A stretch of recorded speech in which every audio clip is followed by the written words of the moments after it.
very cinematic. For me, that's where the excitement is. 12 episodes, 12 scripts, over 200 named cast members, over 6,000 crowd people, a lot of creatures that come in from the creature department.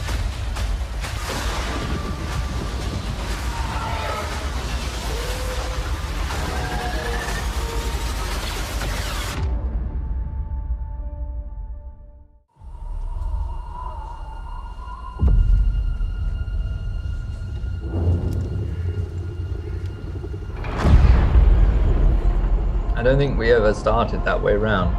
I think when I first met Tony, it was almost like, okay, we're going to make a Star Wars show, but it's not going to be like any Star Wars show that you've watched, kind of thing. So, which is exciting anyway. It's challenging. It's really hard when you start realizing that means going into people's apartments and checking out their bathrooms and going to work with them and keeping the tangibility of the original 3 movies, and then looking at Rogue One, the sort of grittiness of that, finding a sense of modernity that could compete with other shows, and also make work with the drama and the writing of what Tony puts together and the character-led sort of drama, but maintaining the sense of nostalgia that I think Star Wars holds so well, without wanting it to become like, and I'm not saying other shows do this at all, but that was partly a fear. You know, it's very easy to slip into selecting things as if from a catalogue of Star Wars in order for it to just feel Star Wars. I don't think any of us ever wanted to do that. I certainly know Michael and I didn't want to do that. It was about enhancing what was there and then fleshing it out to make it feel like you really could walk and live in this universe with these people, and hopefully forget about it at times, forget that maybe you're watching Star Wars, and then be reminded now and again. That was kind of the goal anyway. Yeah, I think we knew as soon as we read the scripts that we would have to take a new approach to our creating the visuals for this project. You know, all of Tony's characters are so, you know, detailed and complex, messed up. You know, they couldn't afford to be just like 2-dimensional costuming. Every sort of detail and layer had to be thought about. You know, the choices would be practical, character driven, and not ornamental or added on, so which really worked for me, because that's the way that I love to work as well. But there was certainly, you know, what incredible established costume language there is for Star Wars already. 40 years of incredible design of some of the most talented costume designers on the planet, sort of contributing their vision to the what a Star Wars world looks like. So it was, you know, amazing to have an opportunity to have my own take on that world. And so we wanted to definitely, you know, use the presence of things like the established uniforms and the armor to ground us really firmly into the Star Wars world. They would do a lot of work for us to sort of show the audience that, yes, this is a world that they knew. But then that gave us the opportunity to leap off with some of our other characters and try some new ideas and show audiences some new compelling and surprising costume ideas. It was never about trying to make Coruscant look like Coruscant or Ralph McQuarrie's Coruscant or anything like that. It should smell like that. It should have that nostalgia, but it should fit in Star Wars. It shouldn't feel futuristic or sci-fi, and yet I want to understand it as a real place that could exist, and equally we don't necessarily need to always be away from it. We want to inhabit areas within it. So it's really complicated, but essentially the principles are materials, like it should be monochromatic, it should be concrete, it should be steel, it should be glass, it should be things like this. It's hard, it's inhumane, there's a total lack of organic material there, and you just sort of make these decisions and you build it up and you realize what starts to work and what doesn't work. And then Edie's is a great one, because I mean the idea behind it is, like, I reckon she bought that apartment 20 years ago. She had a view across Coruscant, and then the whole city grew up around her, and it got lost like she did. And it's got that kind of Baker-like cream versus, say, the clinical sterility of the ISB or Mon's sort of. It's sort of like Mon's place is almost like an embassy building that was given to her. So it's got values of her Chandrilian culture, and yet also it's got this sort of lack of comfort that brings with Coruscant. I think from my point of view, we did what we do on all planets. You know, Luke and I would talk really deep dived into the culture, and we wanted to build actual, real, authentic societies, and not just like random colors and textures for each planet. But we thought about, the culture, what materials and technologies would they have? How is it a stratified society? Is it a unified society? We thought Coruscant would be very diverse. There would be people from all over the galaxy there. It's the seat of government. There's a Senate there. There's all sorts of embassies. But we also go deep into the core of Coruscant. So we see the different societies. We see the people that might, service the buildings, the lower Coruscant. We go deeper and deeper until people are engaging in more nefarious activities. And so we wanted to represent that entire spectrum of culture. It's not like you just go to the rental house and you buy 6 of these things and you dye them different colors and that's your culture. We just wanted to think about every background player would have a backstory and a reason for being on screen. Like any project, I think you try and get a sense of the character into the space. So I think sort of Marvers, for example, the idea behind that was you had the sense of a home that was fully functioning, when Cassian was younger, when she raised it, and he's grown up and he's kind of grifting and she's lost her husband and the business is shut down, and there's that sort of centralizing around her chair. That's her world is literally getting smaller and she can't cope with the place. And it's like, and then I was saying with Edie's apartment, I think it's almost like she bought it was box fresh. You could get upgrades and plugins to the apartment, and then over time it's aged and become a bit more Baker-like over time. And Rebecca as well said does a really fantastic job of just sort of getting under the skin of what people would have, because we can't have paper and we can't do the normal sort of texture of life. So we have to be very selective and actually more thoughtful. Like, so in Edie's, we're really hooked into this idea that she has this home salon in the corner, which you never see in season 1, but it's there. And she it's like a Star Wars version with a sort of like hairdo kind of setup. All these things that actually feel relatable, and yet also in a Star Wars language. I think, it's an endless conversation. It's a fantastic question, actually, but it's always character. It always starts from the character. And I think from my point of view, I agreed. I have to chime in with that. It starts with the character. And I mean, the joy of working with Luke is that I feel like you design spaces like the character would design the spaces. It's like you think so much about who they are and what they want to project with their interiors. And I try to do the same with the costumes. So, if it's the difference between wearing something tight and structured and how that makes you feel compared to something like layers that you can disappear in, like we see Cassian at the beginning disappearing into his clothes, hiding. Then his arc throughout the series is to become closer to the hero that we know from Rogue One. So, his subtly, little bit by little bit, his coats become a bit more tailored. He's less hiding. He's revealing himself a little more, perhaps longer lines. The shoulders square out. So it's this very subtle, subliminal transformation that he's going through. So it's things like that, like how do clothes make me feel? What do they say about what I'm trying to achieve in this scene? How I'm feeling on this day? All of those very personal tweaks I incorporate into my costume design work. Hey, let me interrupt for just a second to remind you to hit that subscribe button so you won't miss more exclusive content like this. And while you're there, hit that like button too. Much appreciated. And now, back to the show.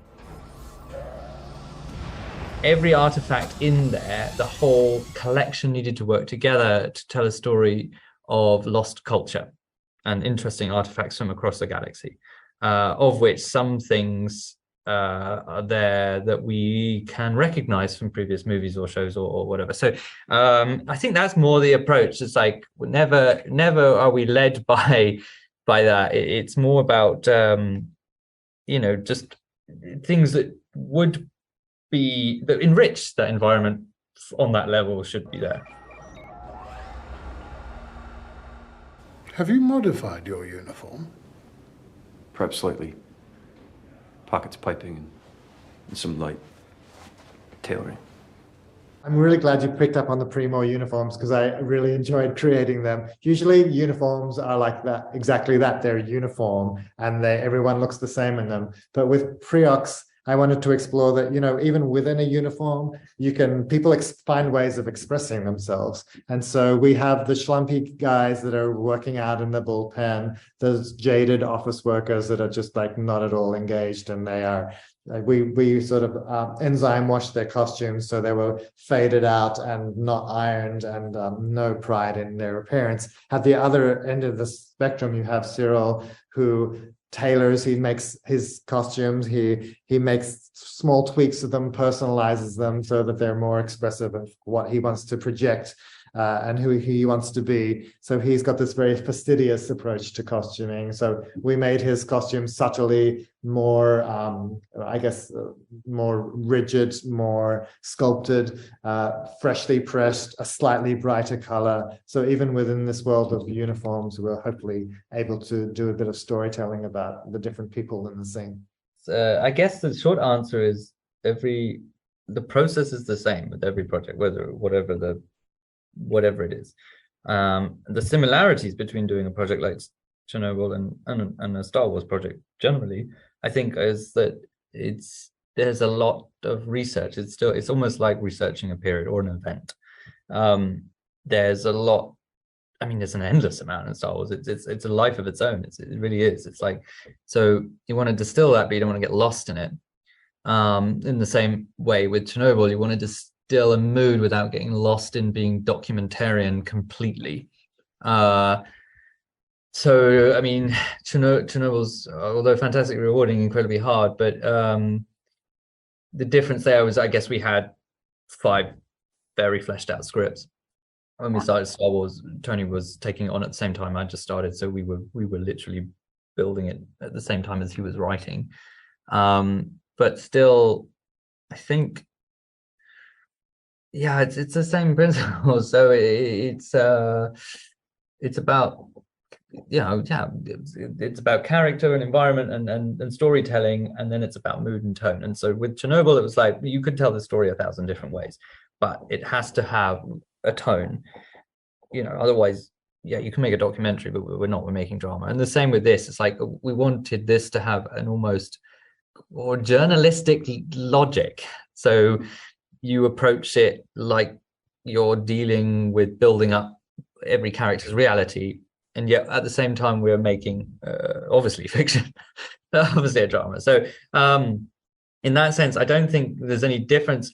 I obviously the material's a lot lighter, well, at times on Star Wars, but the worlds are much greater and more varied.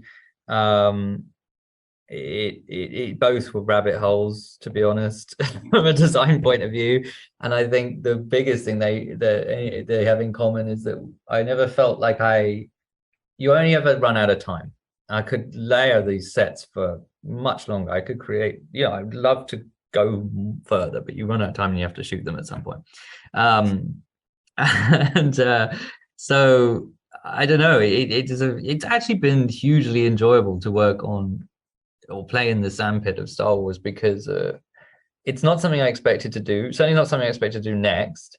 I do really appreciate how different it is in terms of its actual source material, but also how actually freeing it's been to be able to do it in a way that is okay. But I'm going to say we wanted it to be fresh, and hopefully we've achieved some semblance of that. That's been both the challenge and the satisfaction, if that makes sense.